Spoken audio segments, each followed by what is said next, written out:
Assalamualaikum everyone. I hope you all are doing well. Apologies for a bit of delay, but we are going to start a session in about 5 minutes, and we're going to wait for. Assalamualaikum everyone. I hope you all are doing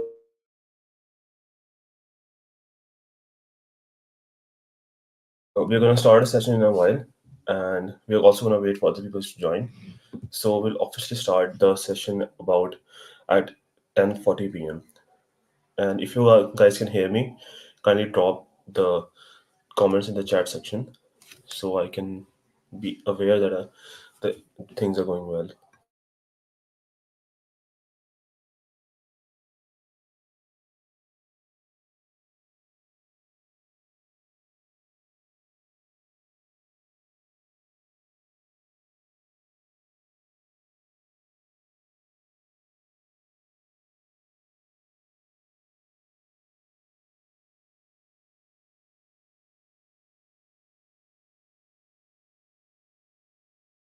Okay, Besad, we'll share the documentation for today's event. Also, you guys will get the notes for the session as well in our newsletter.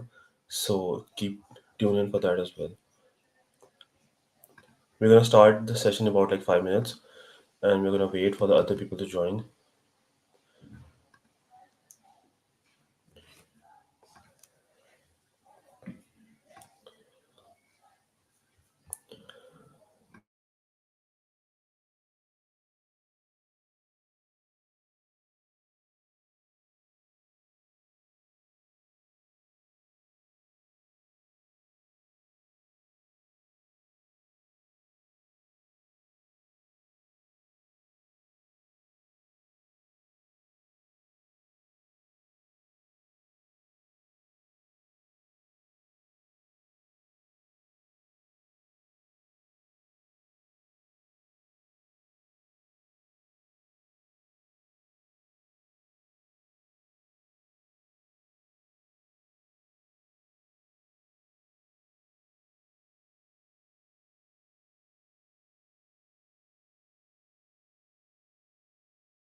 Okay, Brian, before we start today's session, regarding the recap for the previous one, the one before this one, in that session, our esteemed speaker Adarsh Shahzad had covered the basics of the Kubernetes, the basic world of DevOps, and how you can, jumpstart your career.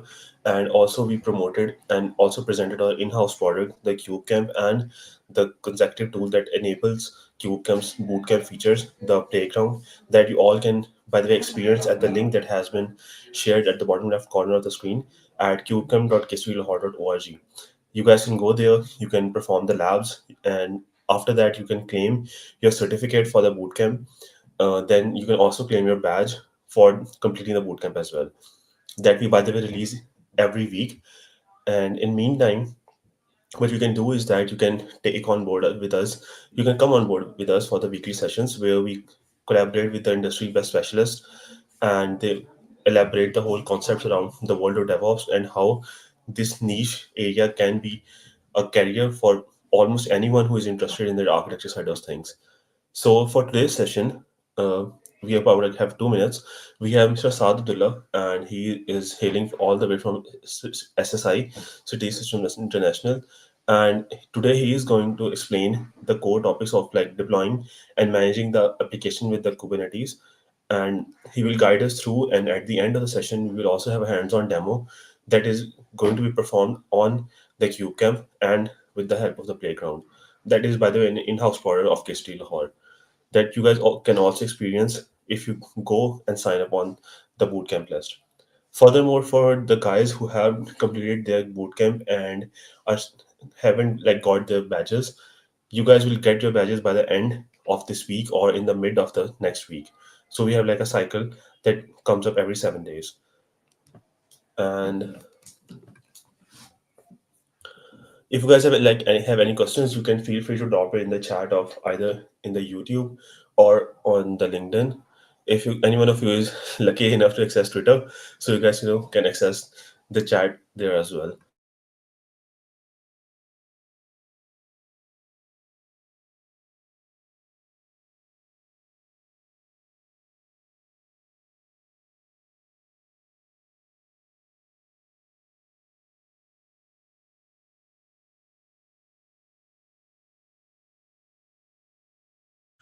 Okay, I hope you all can see me right now, and we're gonna start a session.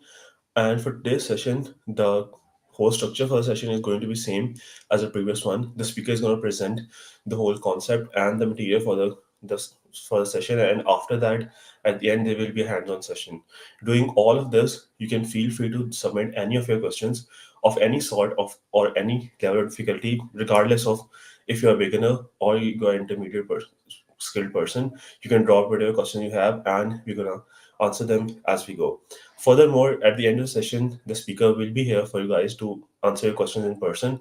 So stay tuned for that. And similar to the last week's session, there will be a form that I will share with all of you guys that is mandatory to be filled in order to claim your certificate for the attendance of this event. And the certificate will also be exclusive for this event, and it won't be shared anytime, anywhere after the session.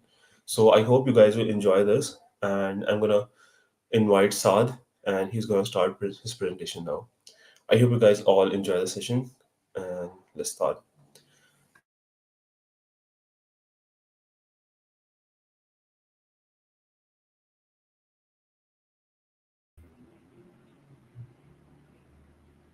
Hi everyone, I'm Saad, and today I will be leading this session by KCD Lahore, where we will be discussing about deploying and managing applications with Kubernetes.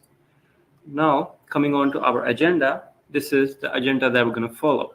So the first thing first that we're going to follow through is Kubernetes architecture. We're going to try to understand how Kubernetes works, what are the components that are inside it, and how they react to each other and how they work together in order to streamline our applications.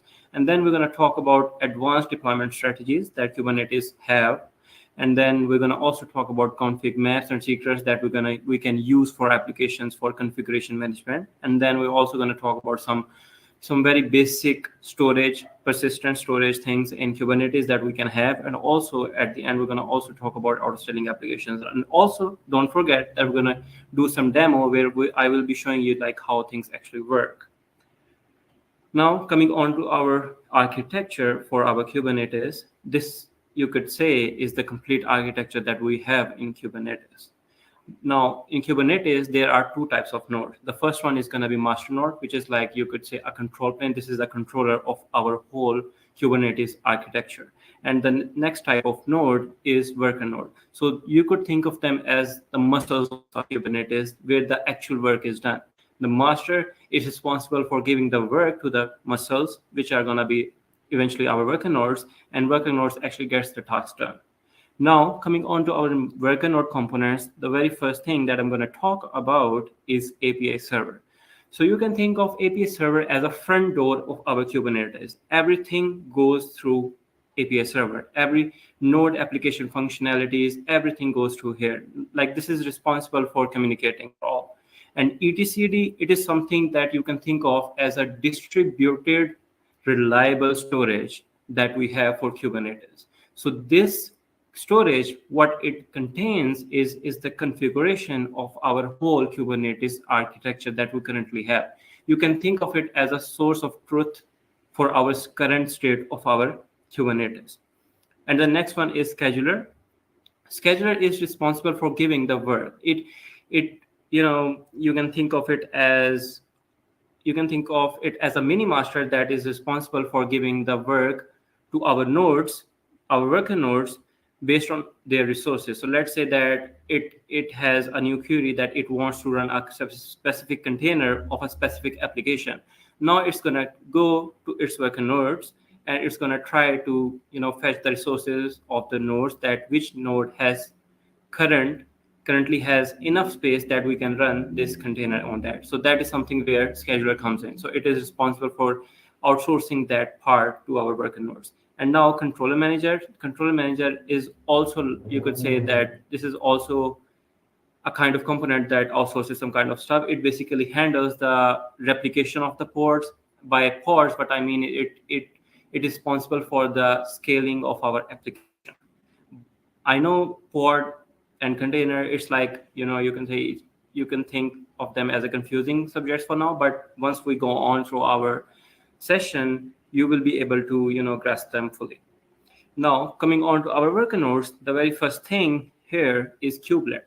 So kubelet is actually responsible for, it's responsible that all the Docker containers or all the container containers, so all the containers that are running inside our work node, it is responsible for that. It is responsible that if they are being, run or not. And apart from that, we have container runtime. It is the runtime where our containers run. It can be of any type. It can be of Docker. It can be of Docker D as well. In Kubernetes version 1.23, we had support of Docker, but from 1.24 up to the latest edition, we are using containerd in Kubernetes. Docker has been deprecated for a very long time now. And now the next component is kubeproxy. It is basically responsible for the networking part of the worker nodes, where the pods or containers are able, to communicate with each other and to communicate with the end user as well. That is where this part comes in, kubeproxy. Now, this was a very brief introduction of architecture. I don't want to, go into very depth, as this could become very technical very fast. So we will try to understand it a little bit better as we move on to our session. Now, the second thing that I'm going to discuss about Kubernetes deployments. There are two types of deployment components here. The very first, deployment that might pop into your mind is, what kind of deployment we're going to have, right? It is that part as well. And also this deployments are also responsible for something else as well, which we're going to discuss right now. So here are the Kubernetes deployments overview. Definition and purpose of deployments is deployments in Kubernetes manages the creation and scaling of pods. What are pods?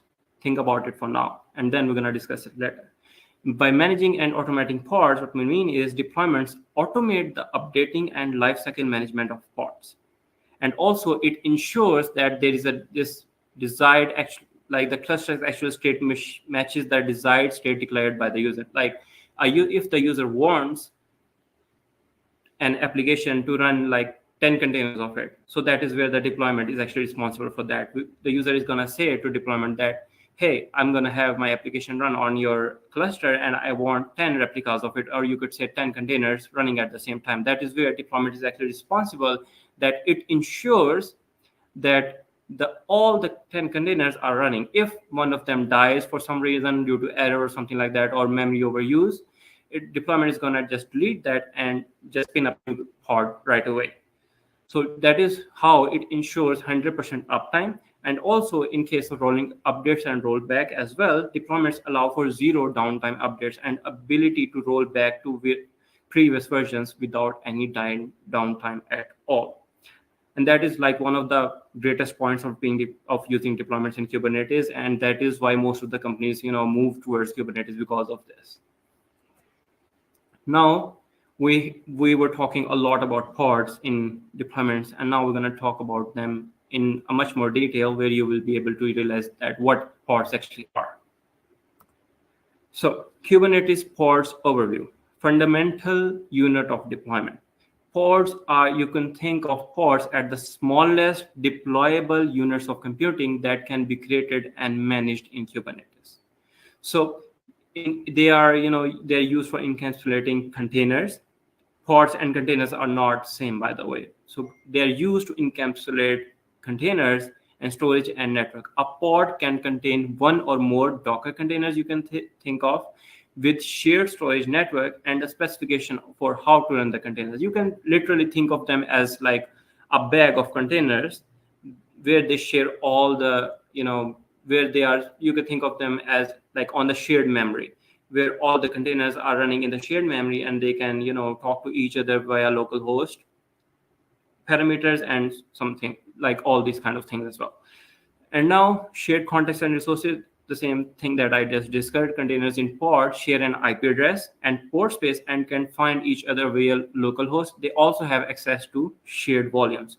Although we can have multiple pods in a multiple containers, sorry, in a one pod, but it's not really ideal to do that unless there is a very hard coupling between our application and we want our application to run on one container, and we want to let's say assume that our application uses a lot of data processing, and we don't want that part to able to run in our main application container. So what we're going to do is we're going to create a new container type which is going to be of data processing. So its sole purpose would be to just process the data and get the data from the application, process it, and fetch it back to application.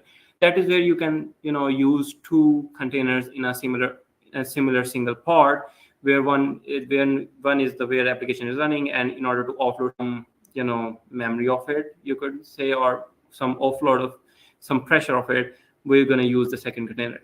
So that is where we can have multiple containers in a single pod. But ideally, what we normally follow is we normally put one container inside one pod. And the reason why is that because once the pod dies, everything dies with it. Every container with inside it, every shared memory inside it, it dies right away. Now coming on to our Kubernetes deployment strategies. So deployment strategies, in here we have four types of deployment strategies. The very first is rolling update, which ensures zero downtime deployment. So what it does is let's assume that your application has 10 containers, right? So now it's gonna just try to add more containers with latest deployment one by one. So it's not gonna just shut down the whole 10 and it's gonna spin up that whole new 10 containers. It's not going to do that. So it's going to just spin up one by one, and it's going to just delete the old one by one. And also the other deployment would be the blue-green deployment. You can think of it as two production environments. The first one would be blue environment, that is you could say safe deployments, fail-safe deployment. And the second one would be like the green deployment, which is actually live for our end users. So which ensures safe parallel environment switching. So let's say that we deploy our new code for our application to Kubernetes. So let's say there are some errors that are running into production, and we want to switch it back quickly to our previous one. So in this case, what we're going to have is we're going to have like the blue environment where our old code is running, and we're going to have a green environment as well where our new code is running and which is giving us errors. So in order to want to switch it back quickly to our previous one, what we're going to do is we're going to just roll out back, and we're going to have our blue environment as the live one. So also the next one is canary releases, where phased rollouts for testing in production. So it's more like it's first what it does is it gives out rollouts in a specific way. Like let's say you can think of it as, let's say that I want to deploy an application, right? And I don't want to deploy an application right away. What I'm going to do is I'm going to deploy it in a linear way. By what I mean in a linear way is, let's say that I want to deploy only 10% of my application first, or you can think of like only to 10% users of my application. And then after some time, I'm just going to, just make it to 20%, then to 30%, then to 40%, and eventually to 100%. That is where the canary releases comes in. And the last deployment is where this is the full replacement for the state reset, where we just kill everything that we currently have in our current deployment, and then we're just gonna deploy our new application, and it's just gonna spin up everything from scratch. This is where we can have some downtime because we're just gonna kill everything, and then everything is gonna come up again from scratch. So it can lead to some downtime. Now we have talked about deployments, we have talked about pods, we have talked about how deployments are responsible for ensuring that specific number of pods are running inside our environment. We also know that a pod can have one or more containers running inside it. So now up to this point, we know that our application is running. Our application is running as a Docker container inside a Kubernetes pod, and which is being handled by deployment. But a question should pop up in your mind, like, we know that the application is running, but how are you going to access our application? where are we exposing our application. So this is where the services in Kubernetes comes in. So service in Kubernetes, exposing applications. So the purpose of services is services provide a stable endpoint for interacting with a sets of pods, often managed by our deployment. So it is like you can think of the endpoint that is being given to end users that they can use to get to touch our applications or go into our applications. So there are 4 types of services. So the first one is cluster IP, which is the default type, and it exposes the service on an internal IP within the cluster. So it is not external one. So let's assume that we have an application and it has 2 types of containers running. In the first one you could think of as a front end, and the other one could be a backend. Now you don't want your backend to be exposed, right, to whole audience. You just want your end users to be able to connect with your front end, and that's it. And backend is going to be inside a private cluster, and you don't want anyone to access it. That is where cluster IP comes in. So let's assume that we make 2 services. The first one is going to be like for the front end, cluster IP, and the second cluster IP would be for our backend. Now, in order for them to call each other, talk to each other, for front end to fetch some data from backend, what we're going to do is we're going to do it through services. So cluster IP makes internal endpoints in order to talk from one container or from one pod to another pod or another service you can think of as well. So the second service is node port, where we exposes the service on each node's IP at a static port. So let's say that we are running a node and it is like a specific instance. And what we don't want is we don't want now to be an internal. We want our front application to be exposed externally. So here what we can do is we can call node port service, which will eventually allow us to expose our front end service or front-end container to be accessed through our instance or nodes port. The third one would be a load balancer. It integrates with cloud providers load balancers for external access. So this is something that we can leverage as well for load balancing of our containers. So let's assume that our application, it's inside it's being used by millions of users. So in that case, we're going to use some load balancing, and that is where the load balancer service comes in.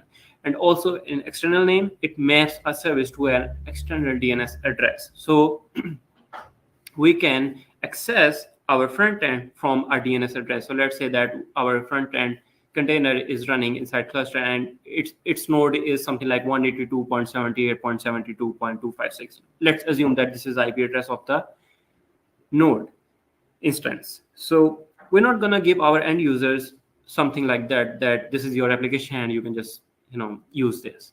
What we can do is we can use an external name, external service API, which will be connected with our DNS name. Let's assume that our address could be frontend.xyz. So that is something that could be feasible, and we can give it to our users. So that is where the external name services comes in.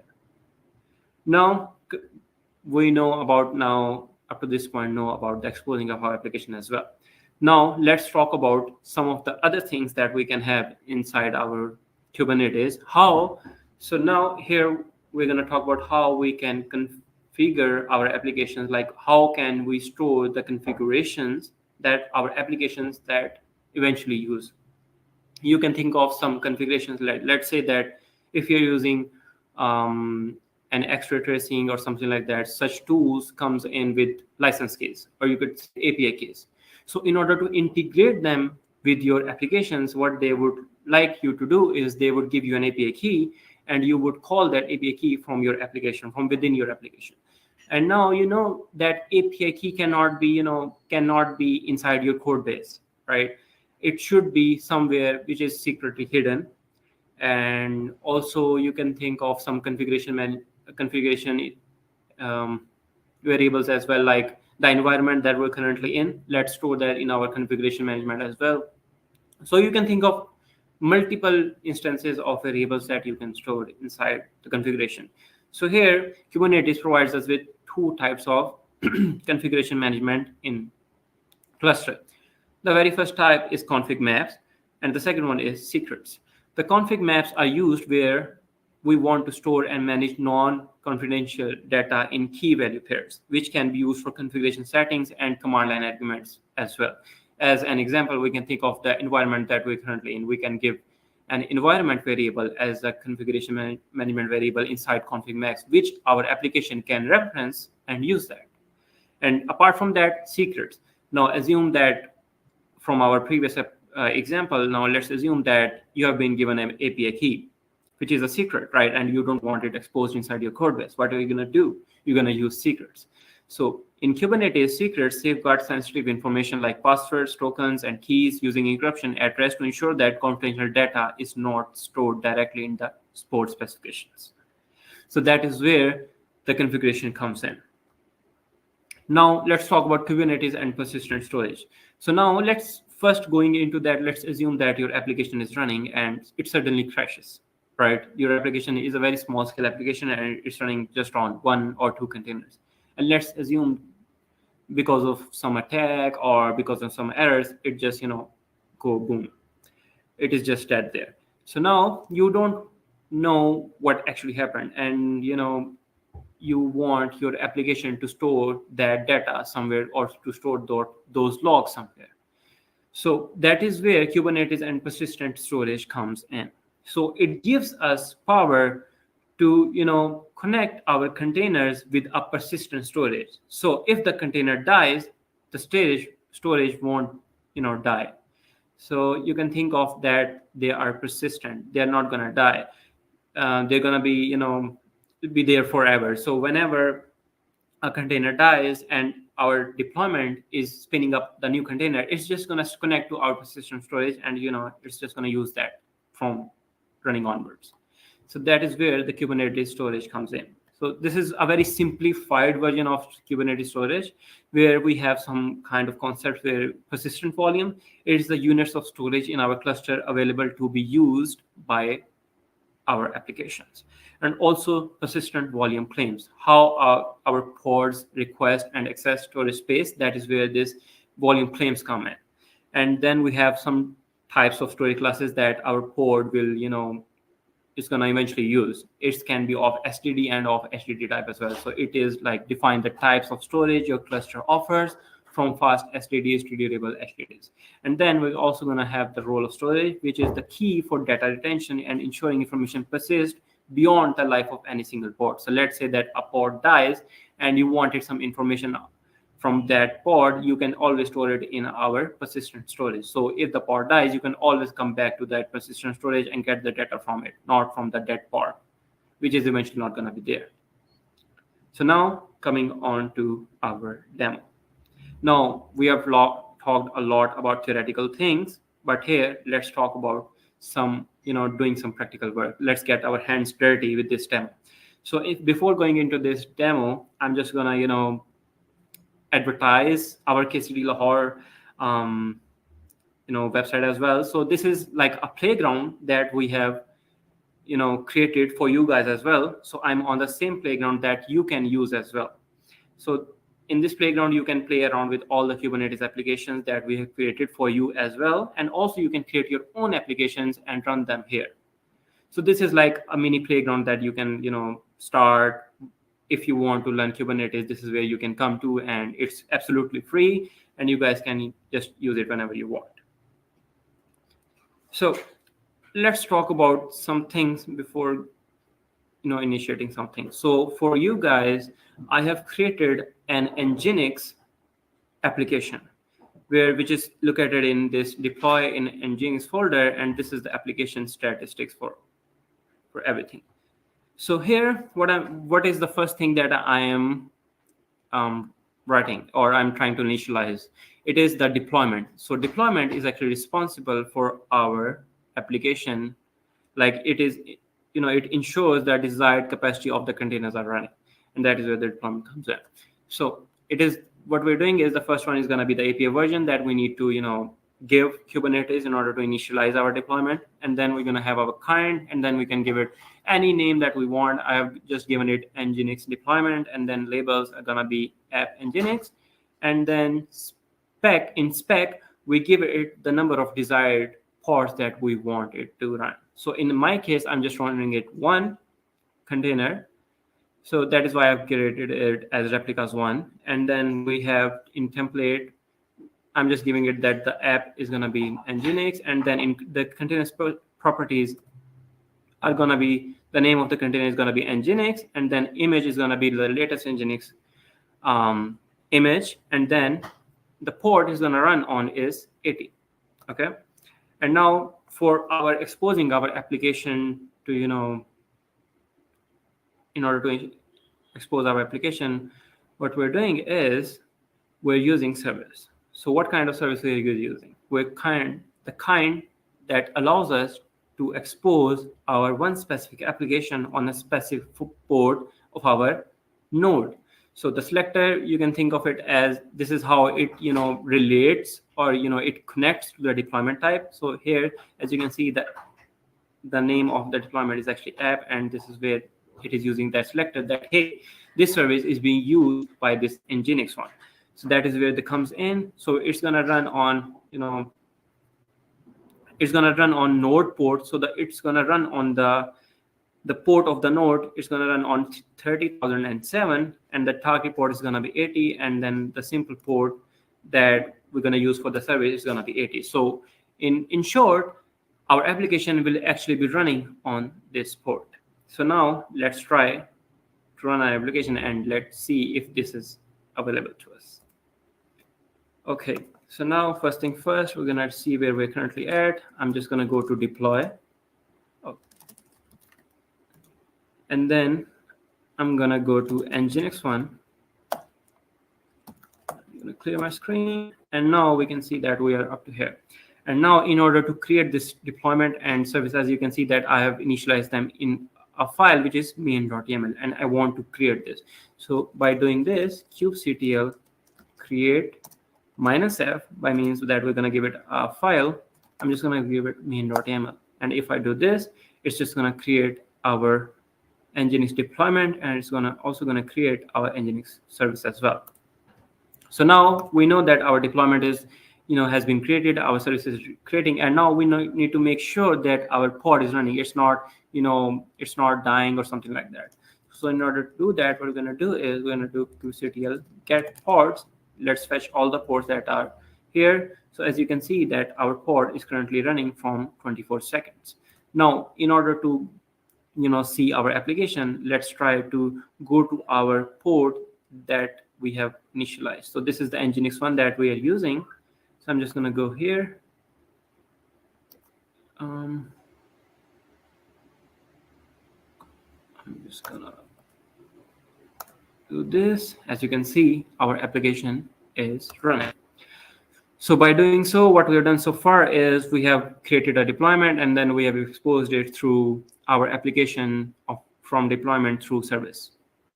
So now we know that our application is running. So now we're going to talk about like how deployments actually work. So now we have done one deployment. We have deployed our application, and let's assume that it is on version 0. We're running an Nginx very simple application. We're just fetching its image, and just we're running it on a specific port, and you can see here.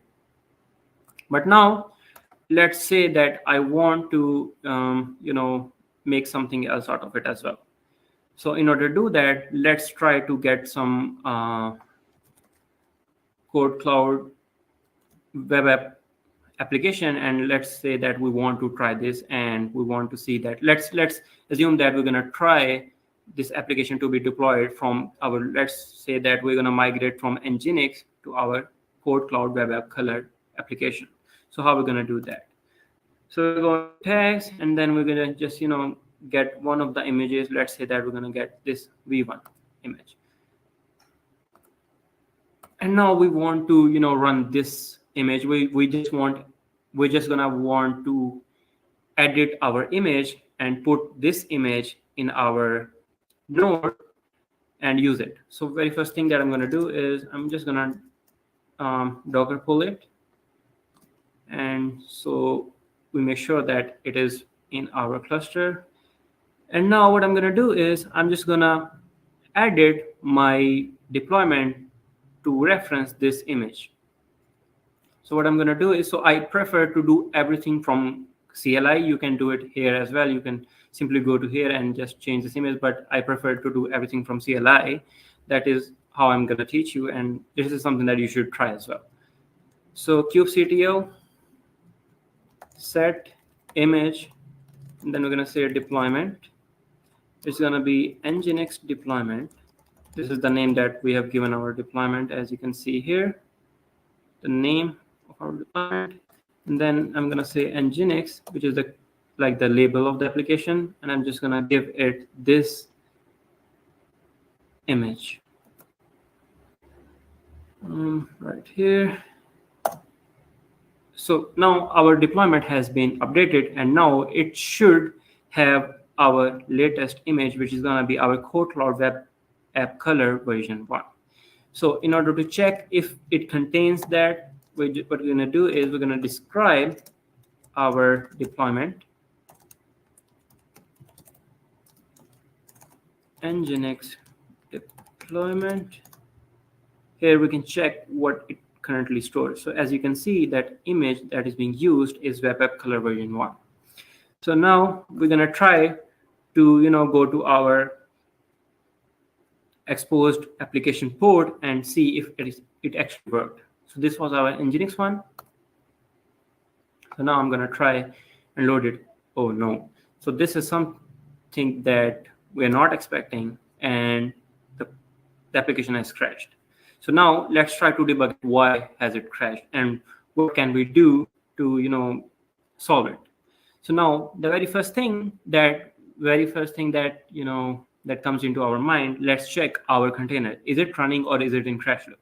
So the very first thing that we're going to do is we're going to go to our pod and check the status of it. And now we can see that it has been running for 77 seconds. And there is nothing wrong here. Now let's try to go into this container or pod and try to see what is actually wrong here. kubectl logs, and then here. Now this is our application. So this is a simple web app application, and it's running on 8080. Oh, so this is the reason why our application is not running. So in our service, what we're doing is we are basically exposing the port 80 of our pod, so on our node, so we can access it. So as we know that our application is not running on 80 anymore, nginx one was running, but this one is not. And now we need to make sure that we edit our configurations and just expose the 8081, not the 80. So in order to do that, what I'm going to do is I'm going to go to my CLI, and then I'm going to edit service, and then I'm just going to say nginx service is not found. Oh, the name is nginx service itself. Okay, so now we are up to its configurations, like everything which has been stored, and now we need to just change this target port to 8080. I'm just going to go here and then type this, then escape, and then store. And so now you can see that our service, nginx service, has been edited. Now let's try to reload our page and check if it is working. There we go. Our application is running. Now let's say that I want to change image again. So now by doing this changing of image, what I'm doing is I'm changing the source code of my application. I'm changing the image of my application. I'm deploying the newer version of my application. So what I'm going to do is kubectl set. I'm just going to do this. But first we need to, let's pull another image of this web app, and let's just pull this version 2.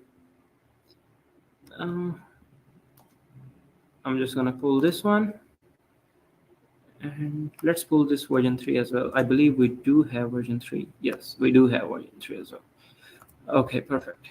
So now we pulled our images. I'm just going to go and set the image of our application to version 2. Now, as you can see, the image has been updated. Now let's see if it has been updated in reality as well. There we go. The application version is version 2. Now let's try to set our image to version 3 as well and check if it is working. There we go, it's working. So now let's say that we don't want this application, like you can think of this bright red color as an error, and we want to roll back to our previous application. How are we going to do that? So the way that we're going to do is through CLI. I'm just going to clear my screen, and I'm just going to show you some commands that we can use in Kubernetes to just go back to one version or go back to any version that we want. So the very first thing that I'm going to do is kubectl. It's rollout, rollout, undo, deployment, nginx deployment. So now, as you can see, that our deployment has been rolled back to our previous version. Now let's see if it actually has been, rolled back to our version 2. There we go. It has been rolled back. Now, give me an answer. If I undo back again, will it go to version 3 or will it go to version 1? Let's check that as well. Now we've done that, and now there we go, version 3. So the undo of the undo is actually going to be a redo here. So this is something that we have. So let's say that we want to go into a specific version. Let's say that we want to go into a version 1 part of things. So now we're at version 3, but I want to go to the version 1. How are we going to do that? So this is something that we do have in Kubernetes as well. We're just going to go to rollout history, and then we're going to check the history of our deployment, which is going to be nginx deployment. Oops.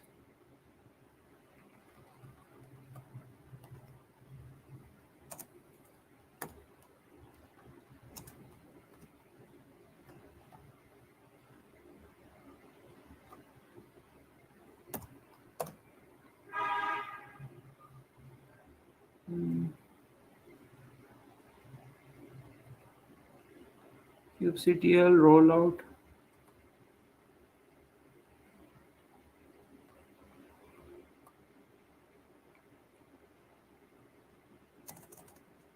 I believe it is malfunctioning.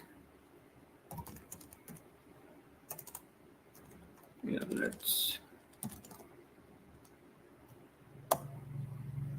kubectl rollout history nginx deployment.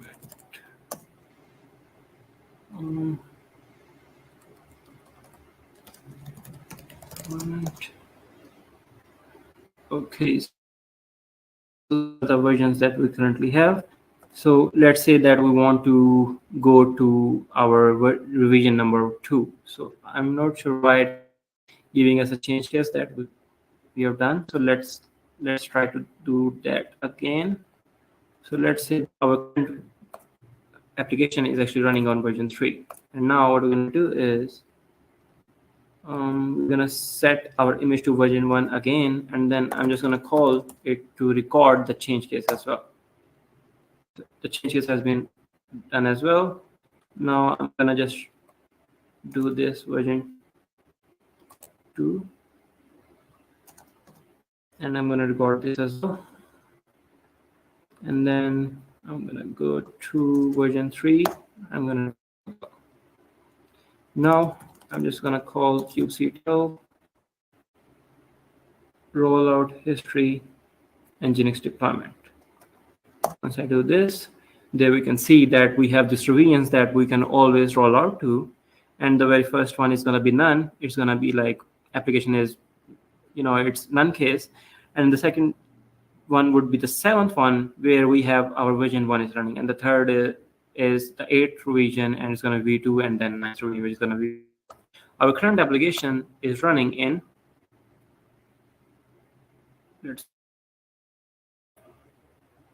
yeah, version 3, and now we want to roll back to our version 1. How are we going to do that? So kubectl rollout undo deployment nginx deployment, and then to revision equals to, let's say, 7. So now we have rolled back to this specific revision, and now if we go back here, there we go, we went from version 3 to version 1. So this is one kind of scaling that we can, this is one kind of deployment that we can have. And now coming on to the scaling part. So let's assume that we want our, our pods to run up to, multiple containers. That is something that we can have in Kubernetes as well. And in order to, run, like, this is like the horizontal scaling that we can have. So in order to ensure our application can go from 1 container to 10 containers, this is the horizontal scaling. In Kubernetes, we can also have vertical scaling as well. In order to ensure vertical scaling, we do have, let me just delete this deployment, and so we can check the scaling in other file as well. kubectl delete main.yaml. So it's gonna just delete everything that we created so far. So this is the other kind of, like, this is the scaling that we can do. Here we're just gonna say that the replicas can be 2 or 3 or 23, whatever, we can do it through. And also we can have our vertical scaling as well. So if we do not give this kind of vertical scaling, let's say that we're giving it as that it should have a memory of 128 megabytes, and it's gonna have a CPU of 250 M, and it's hard kept at 256 MI and CPU at 500 MB. Let's say that we do not give our pods a specific memory, so the pods are going to be unbound. By unbound, what I mean is they're just going to use all the memory of the node. Like, they are free to use any type of memory they want. Any, they can go to any scale. So in order to ensure that our application are running in the desired size, that is something that we do by doing this. We give them a resource based requests and limits, so they can be inside that background and they do not pop out of that. And you can think of them as vertical scaling as well. So let's say that I'm running my application right now on these specs, and I want to go towards 512 megabytes or something like that. That is something that I can just change here and just apply it, and it should be good to go. We're just going to try 2 types of scaling. The very first type of scaling is going to be the horizontal scaling. We're just going to scale our application to 2 containers, to 2 pods, and the second, like, scaling is going to this resource one. So what we're going to do is share my screen, kubectl apply -f vertical scale.yaml. Once we apply it, I'm just gonna describe my deployment, which is gonna be nginx deployment. Here you can see that it is now using some kind of resources. It's not unbound. It is using these limits and requests as well. Now coming back to our pods, let's see if it was successful to make 2 pods of our application. There we go. As you can see that this is something that we can do as well. We can also do it from CLI. We can do all kinds of stuff from CLI, and also from changing our application and then reapplying them as well. So this was it regarding our scaling as well. By doing so, we come to our end of the session. Thank you very much, everybody. And if you have any questions, please feel free to ask, and we can just answer them away in comments or right here. Thank you.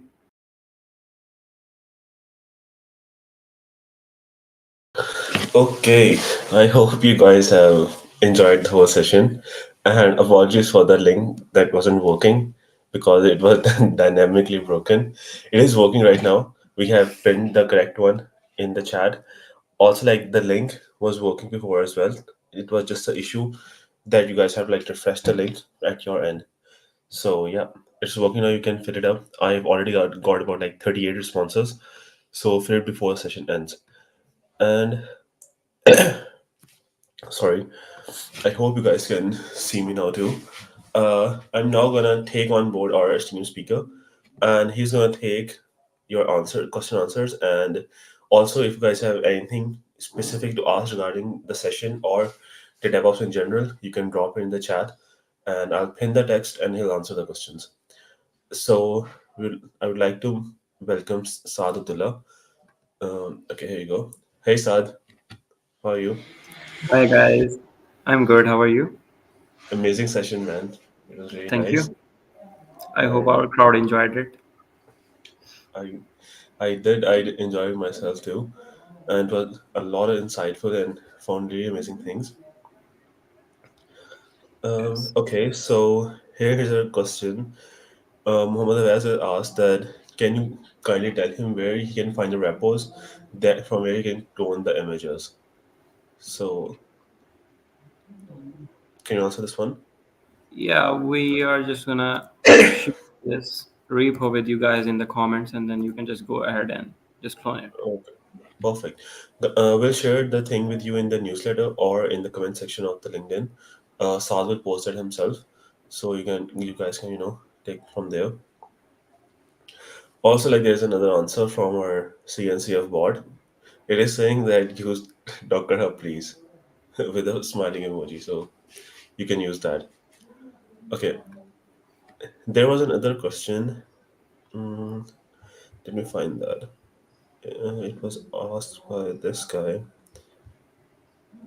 Yeah. So Saad he asked that does Kubernetes support student for their startups or for choosing Kubernetes to use their student discount? Okay, so this is a relevant funny one. Adil is here Yeah, with us as well. So which one of you is gonna take on this one? I believe Adil would be the perfect fit for this answer. Adil, can you Adil, answer? please go ahead.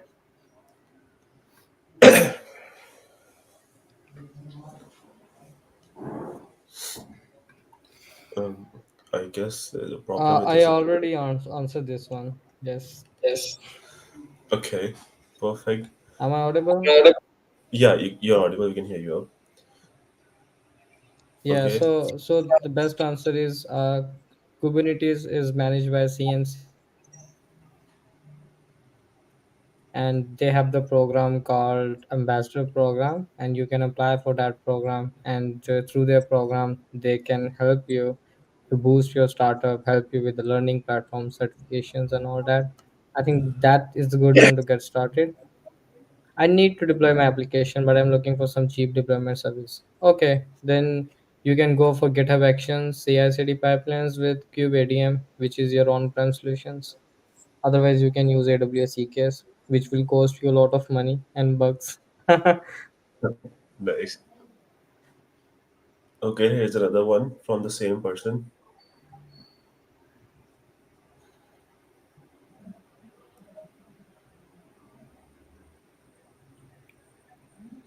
It's not really, graphic word. Okay, It's not. so Kubernetes, mainly Kubernetes is a technology, and AWS is also using it. You can see EKS. Behind EKS, there is a Kubernetes.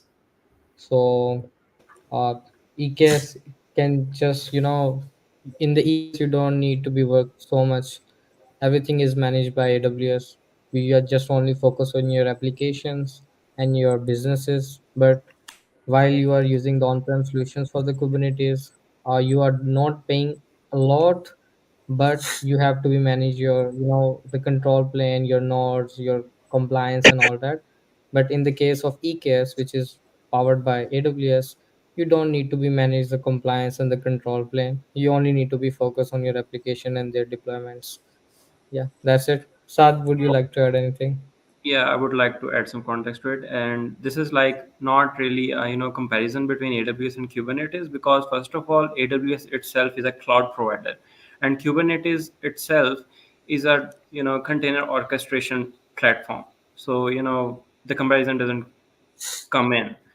But however, AWS is using Kubernetes as a service, which is called EKS, that as Adil told you all about it, and they provide you with everything and they control it themselves, but it comes with a cost, so it can be quite costly for you. But yeah, that should answer your question.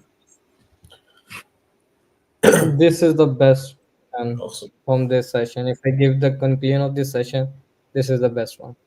So I can just give a very quick answer to this one. Docker is still the industry container champion. Container D is another engine you see, which is now powered by Kubernetes, and Docker have their own, engine, which is Docker Shim. But for the best practices and the containerization, everyone prefer Docker. But for the Kubernetes after version 1.24, they are moving toward Container D, which is powered by CNCF and their foundation. So now after 1.24, you see Container D has your engine, not as a Docker, but still Docker is mainly used as a container. Yes, yes, sir. Yeah, that should sum it up.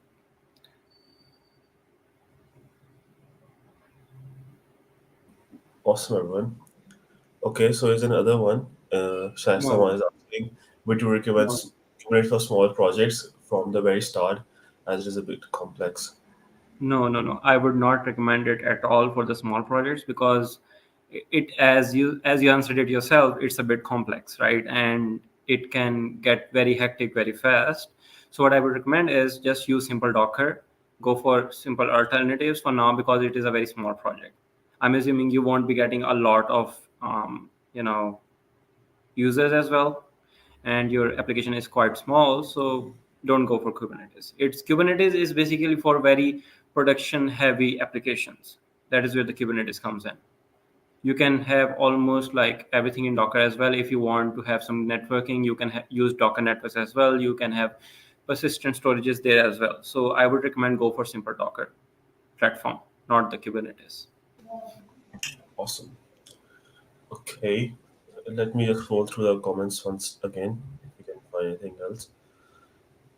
Let me see. I Okay, can so see one question yeah, from Bezat Shafiq. Unable to find this vertical scale.yml file in my sandbox account. Kindly push it to repo. Yeah, I will do that. okay, perfect.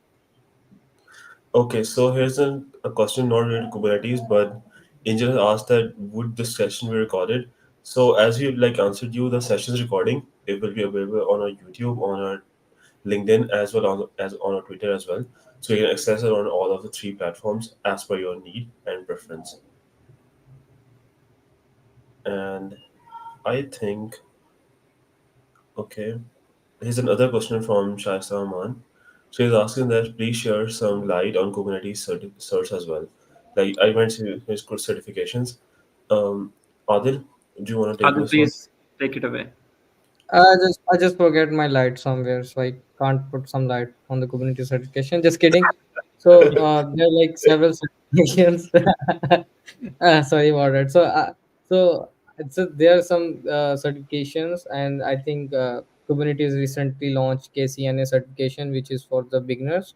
You can get started with it, but I highly recommend you can get started with CKA, which is Certified Kubernetes Administrator, and the best platform. You will ask me in the next question from where to get started. I will suggest you Code Cloud. You get the subscription and get your hands dirty. And after CK, you can go for CKAD, which is Certified Kubernetes Administrator. Like it's more easier than CKA, but a lot of people recommend to get started with CKA first and then toward the CKAD, and then you can go for CKS. And we just got the recently update from CNCF Foundation. Like the person who's get 5 certifications will become a cube astronaut, and you can get a chance to attend Kubernetes events and all that. So try to get all the certifications, and the best platform is Code Cloud. Yes. Adil, You I'd like to add something here as well. You have forgot one of the most prestigious certifications in Kubernetes that is currently being issued by KC Lahore. So if you guys haven't looked it up, it is called the KubeCamp Bootcamp. It is the best place to start. And if you do that certification, all the other certification will come in I and think just I I think the best thing is about the Cube Camp is you don't have to pay $395 through your credit card. Also, like in at the end of the session, you will be taking away at least two certificates. One of them is a deployable badge that you can add to your resume, and the second one is a certificate that you can present on your LinkedIn or on any of the social platform. So far, we have like over 80 people who have used that certification to get the career goals. So, that's an awesome point to start. Moving forward, there's a Angel, question. Angel, if you post on LinkedIn and tag us, we can repost that our person is looking for the job, and we love to help you with it. Yeah, So yeah. awesome. There's another question from this person, and they're asking that, do you suggest any Kubernetes certification will be easier to get a job after a certificate myself? Um, can you answer this one? I guess they want a specific answer for a specific certification that can get them job ready for something that is required for jobs. Let me answer this. Okay, Saad, So Kubernetes, yeah, Saad, please answer. yeah. So Kubernetes certifications do play a huge role when it comes to job placements and everything. But what I would suggest is don't go for certification right away. Get some experience with Kubernetes for like 6 months and try to learn how everything works. Because I would not recommend it because even the CKAD are not very beginner friendly, I would say. So I would say it is compulsory to have some months experience of Kubernetes before pursuing it. Once you have that experience and once you're comfortable, yeah, that I know Kubernetes a little bit and now I am sure that I can do some certification, then go for that, prepare for it for like 3 to 4 months, and then just do certification. And yes, it would play a huge role in your job placement because yeah, it's Kubernetes because it is everywhere. So yeah, it will definitely help you. Awesome. Okay, guys. Meanwhile, anyone else post a question? Do make sure that you guys have filled the form so we can send you the relevant certificate for the event as well. And the certificate will be only given to those who have attended this session. And after this, the specific version of certificate will be logged forever. So make sure that you guys have filled that up. Okay, Akif has a question. He said that Kubernetes itself, GKE, EKS, are these all the same services? Okay, so who's gonna take this one?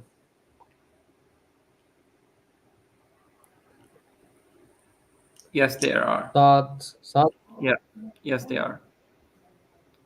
Just Okay, the cloud provider behind it is different, but the rest of the technology is basically same. okay, awesome. Okay, So let me. EKS is from AWS and GK is from Google Cloud.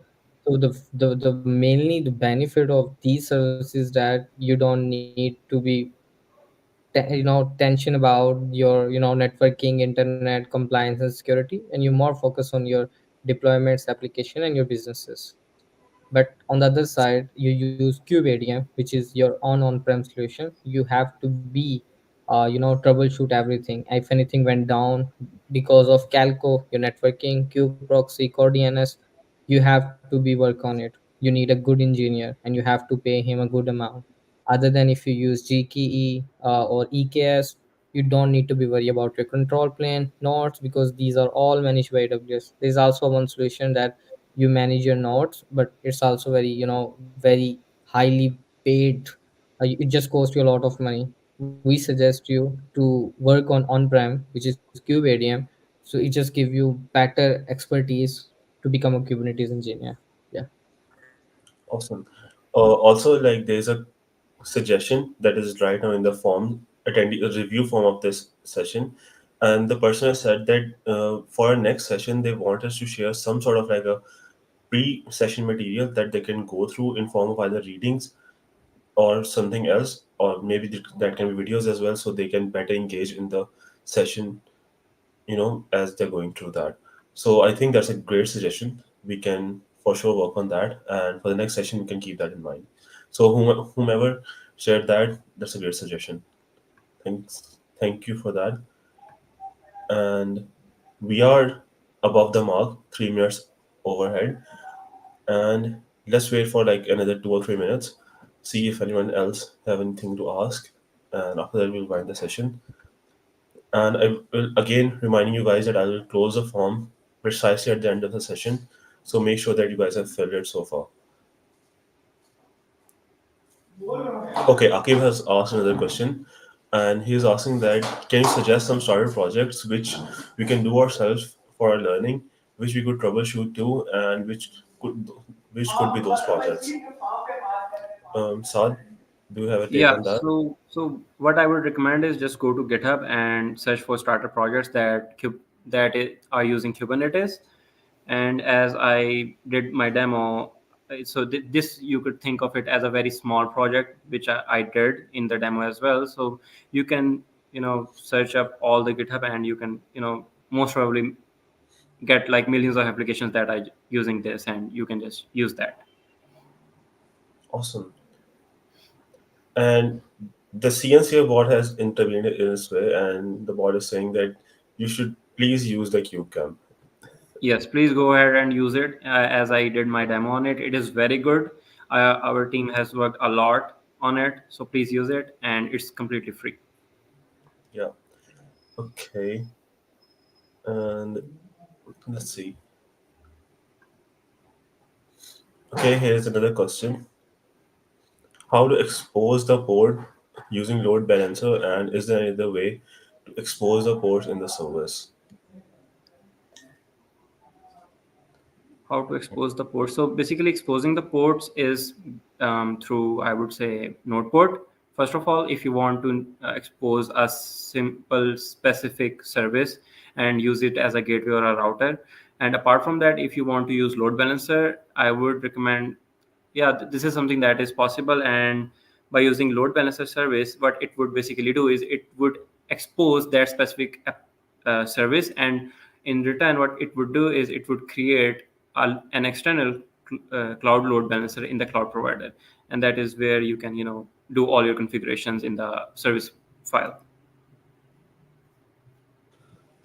Thank you, Saad, for answering that.